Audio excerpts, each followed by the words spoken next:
Power ಸ್ಟೋರಿಯಲ್ಲಿ ಮೊದಲ story ದಾಸನ ಬಗ್ಗೆ. ಕಿಲಿಂಗ್ ಸ್ಟಾರ್ ದರ್ಶನ್ನ ಬೇಲ್ ಭವಿಷ್ಯ ಇನ್ನೊಂದು 2-3 ದಿನಗಳಲ್ಲಿ ಇತ್ಯರ್ಥ ಆಗುತ್ತೆ. ಸುಪ್ರೀಂ ಕೋರ್ಟ್ನಲ್ಲಿ ಇದೆ ಅದು.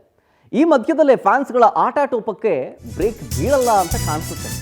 ಇಷ್ಟೆಲ್ಲ ಆದರೂ ಹಿಂಗೆ ಈ ಅಶ್ಲೀಲ ಪದಗಳ ಬಳಕೆಯಿಂದ ಕಮೆಂಟ್ಸ್ ಮಾಡೋದು ನಿಲ್ತಾ ಇಲ್ಲ. ಒಂದು ಕಡೆ ತನಿಖೆ ನಡೀತಾ ಇದೆ ಅಲ್ವಾ, ಹಂಗಿದ್ರೂ ದರ್ಶನ್ ಫ್ಯಾನ್ಸ್ಗಳು ಸೋಕಾಲ್ಡ್ ದರ್ಶನ್ ಫ್ಯಾನ್ಸ್ ಅಂತ ಹೇಳ್ಕೊಳ್ಳೋರು ಮೊಂಡಾಟ ಮುಂದುವರಿಸ್ತಾ ಇದ್ದಾರೆ. ಸೋಷಿಯಲ್ ಮೀಡಿಯಾದಲ್ಲಿ ದರ್ಶನ್ ಫ್ಯಾನ್ಸ್ನಿಂದ ನೇರ ಎಚ್ಚರಿಕೆ. ಯಾರೇ ಮಾತಾಡಿದ್ರು ಯಾವ ಮಟ್ಟಕ್ಕೂ ಹೋಗೋಕೆ ರೆಡಿಯಂತೆ. ದೂರು ದಾಖಲಾಗಿದೆ, ಪೊಲೀಸರು ತನಿಖೆ ಮಾಡ್ತಾ ಇದ್ದಾರೆ. ಹಿಂಗಂದ್ರೂ ದೂರು ದಾಖಲಾದ್ರೂ ಕಾನೂನಿಗೆ ಕ್ಯಾರೆ ಅಂದೆ ಮತ್ತೆ ದುರ್ವರ್ತನೆ ತೋಡ್ತಾ ಇದ್ದಾರೆ. ದರ್ಶನ್ ವಿರುದ್ಧ ಮಾತನಾಡೋ ನಟ ನಟಿಯರಿಗೆ ಖಡಕ್ ಎಚ್ಚರಿಕೆ ಕೊಡ್ತಾ ಇದ್ದಾರೆ. ನಟ ದರ್ಶನ್ ಬಗ್ಗೆ ಯಾರೇ ಮಾತಾಡಿದ್ರು ನಾವು ಸಹಿಸಲ್ಲ, ನಾವು ಯಾವ ಮಟ್ಟಕ್ಕೆ ಬೇಕಾದರೂ ಇಳಿಯೋದಕ್ಕೆ ರೆಡಿ ಇದ್ದೀವಿ, ಈ ವಿಚಾರವಾಗಿ ಏನು ಬೇಕಾದರೂ ಮಾಡ್ತೀವಿ ಅಂತ ಪೋಸ್ಟ್ ಹಾಕಿದ್ದಾರೆ. ದರ್ಶನ್ ಫೋಟೋ ಹಾಕ್ಬಿಟ್ಟು ಸೋಷಿಯಲ್ ಮೀಡಿಯಾದಲ್ಲಿ ವಾರ್ನ್ ಮಾಡ್ತಾ ಇರೋದು ಯಾರಿಗೆ? ದರ್ಶನ್ ವಿರುದ್ಧವಾಗಿ ಯಾರೇ ಮಾತನಾಡಿದ್ರು ಅವರ ವಿರುದ್ಧ ಹಿಂಗೆ ಮಾಡ್ತಾರಂತವ್ರು, ಯಾವ ಮಟ್ಟಕ್ಕೆ ಹೋಗೋಕ್ಕೂ ರೆಡಿ ಅಂತೆ. ಅಂದರೆ ಏನರ್ಥ? ಸುಪ್ರೀಂ ಕೋರ್ಟ್ನಲ್ಲಿ ಬೇಲ್ ಅರ್ಜಿ ಇದೆ ಸ್ವಾಮಿ, ಕ್ಯಾನ್ಸಲ್ ಆಗಿಬಿಟ್ರೆ ಯಾರಿಗೆ ಎಚ್ಚರಿಕೆ ಕೊಡ್ತಾ ಇದ್ದೀರಿ ನೀವು? ದರ್ಶನ್ ವಿರುದ್ಧವಾಗಿ ಮಾತನಾಡೋದಕ್ಕೆ ಅಂತನಾ? ಲಾಯರು ವಿರುದ್ಧವಾಗಿ ಮಾತಾಡ್ತಿದ್ದಾರೆ, ಅವರೇ ಕೊಲೆ ಮಾಡಿದ್ದಾರೆ ಅಂತ ಅವ್ರ ಮೇಲೆ ಹೇಳ್ತಿದ್ದೀರಾ ನೀವು? ಅಥವಾ ಸುಪ್ರೀಂ ಕೋರ್ಟ್ಗೆ ಏನು ಎದುರಿಸ್ತಾ ಇದ್ದೀರಾ ನೀವು? ಅಥವಾ ಹೈಕೋರ್ಟ್ಗೆ ಎದುರಿಸ್ತಿದ್ದೀರಾ ನೀವು? ಹಿಂಗೆಲ್ಲ ಮಾಡಿ ದರ್ಶನ್ ಸಿಕ್ಕಾಕ್ಸುವಂಥ ಉನ್ನಾರನ ಇದು? ಒಂದು ದರ್ಶನ್ ಫ್ಯಾನ್ಸ್ ಮಾಡ್ತಿದ್ದಾರೆ ಅನ್ನೋದು ಮೇಲ್ನೋಟಕ್ಕೆ, ದರ್ಶನ್ ಫ್ಯಾನ್ಸ್ ಅಂತ ಹೇಳ್ಕೊಳ್ಳೋರೇ ಯಾರಾದರೂ ಮಾಡಿರ್ತಾರೆ. ನಿಜವಾದ ಫ್ಯಾನ್ಸ್ ಅಲ್ವೇ ಅಲ್ಲ ಇಂಥವ್ರು. ಅತಿರೇಕಕ್ಕೆ ಹೋಗ್ತಾ ಇರೋದು ಇದು. ದರ್ಶನ್ ಫ್ಯಾನ್ಸೇ ಮಾಡ್ತಿದ್ದಾರೋ ಅಥವಾ ದರ್ಶನ್ ಫ್ಯಾನ್ಸ್ ಅಂತ ಹೇಳ್ಕೊಳ್ಳೋ ಕಿಡಿಗೇಡಿಗಳು ಮಾಡ್ತಿದ್ದಾರೋ ಅದು ಸೆಕೆಂಡ್ರಿ. ಆದರೆ ಮನಸ್ಥಿತಿಗಳ ಬಗ್ಗೆ ನೋಡಿ. ಡೀಟೇಲ್ಸ್ ಕೊಡ್ತಾರೆ ಇದ್ರ ಬಗ್ಗೆ ನಮ್ಮ ಪ್ರತಿನಿಧಿ ಸುಚಿತ್ರಾ ಲೈವ್ನಲ್ಲಿ. ಸುಚಿತ್ರಾ, ಒಂದು ಕಡೆ ದರ್ಶನ್ ಫ್ಯಾನ್ಸ್ ವಿರುದ್ಧ ಕೋರ್ಟ್ನಲ್ಲಿ ಪೊಲೀಸರು ತನಿಖೆಯನ್ನ ಶುರು ಮಾಡ್ಕೊಂಡಿದ್ದಾರೆ.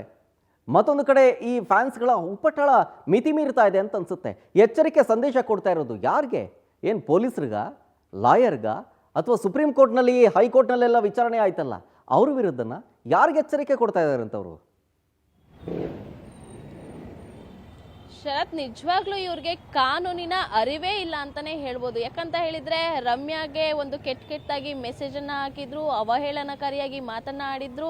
ಈ ರೀತಿ ಆದ್ರೂ ಕೂಡ ರಮ್ಯಾ ಅವರು ಕಮಿಷನರ್ ಕಚೇರಿಗೆ ದೂರನ್ನ ಕೊಟ್ಟಿದ್ರು. ನಂತರದಲ್ಲಿ ಸೈಬರ್ ಕ್ರೈಮ್ ಪೊಲೀಸರು ಈ ಒಂದು ಕೇಸನ್ನ ದಾಖಲಿಸಿಕೊಂಡು ಈಗಾಗಲೇ 43 ಇನ್ಸ್ಟಾಗ್ರಾಮ್ ಖಾತೆಗಳ ವಿರುದ್ಧ FIR ಅನ್ನ ಕೂಡ ದಾಖಲು ಮಾಡಿಕೊಂಡು ಈಗಾಗಲೇ ತನಿಖೆಯನ್ನ ನಡೆಸ್ತಾ ಇರುವಂತದ್ದು. ಇತ್ತ ಪ್ರಥಮ್ ಅವರು ಕೂಡ ನನಗೆ ಬೆದರಿಕೆಯನ್ನ ಹಾಕಿದ್ದಾರೆ, ನನ್ನ ಮೇಲೆ ಹಲ್ಲೆ ಮುಂದಾಗಿದ್ರು ಅಂತ ಹೇಳಿ ಅವರು ಕೂಡ ಬೆಂಗಳೂರು ಗ್ರಾಮಾಂತರ SP ಕಚೇರಿಗೆ ಬಂದು ದೂರನ್ನ ಕೊಟ್ಟಿದ್ರು.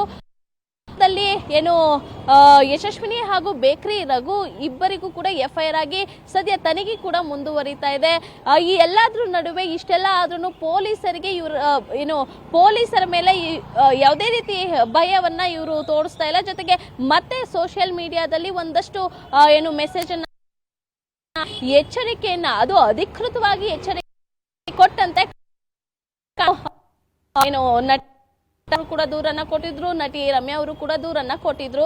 ಜೊತೆಗೆ ಪ್ರಥಮ್ ಅವರು ಒಂದ್ ರೀತಿಯಲ್ಲಿ ದರ್ಶನ್ ವಿರುದ್ಧ ಅವಹೇಳನಕಾರಿಯಾಗಿ ಮಾತನಾಡಿದ್ರು ಅನ್ನೋ ಒಂದು ಕಾರಣಕ್ಕ, ಅಥವಾ ದರ್ಶನ್ ಬಗ್ಗೆ ವಿಗ್ ಇಲ್ಲ ನನ್ನ ಹತ್ರ ಏನ್ ಕಿತ್ಕೊಳಕಾಗುತ್ತೆ ಅನ್ನೋ ಒಂದು ಮಾತುಗಳನ್ನ ಆಡ್ತಾ ಇರೋದು ಒಂದ್ ರೀತಿಯಲ್ಲಿ ದರ್ಶನ್ ಅಭಿಮಾನಿಗಳಿಗೂ ಕೋಪ ತರಿಸುವಂತಾಗಿದೆ. ಆದ್ರೆ ಕಾನೂನಿನ ಅರಿವೇ ಇಲ್ದಿರಂತಹ ಇವರು ಮತ್ತೆ ಸೋಷಿಯಲ್ ಮೀಡಿಯಾದಲ್ಲಿ ಒಂದು ಪೋಸ್ಟ್ ಅನ್ನ ಹಾಕ್ತಾ ಇದ್ದಾರೆ.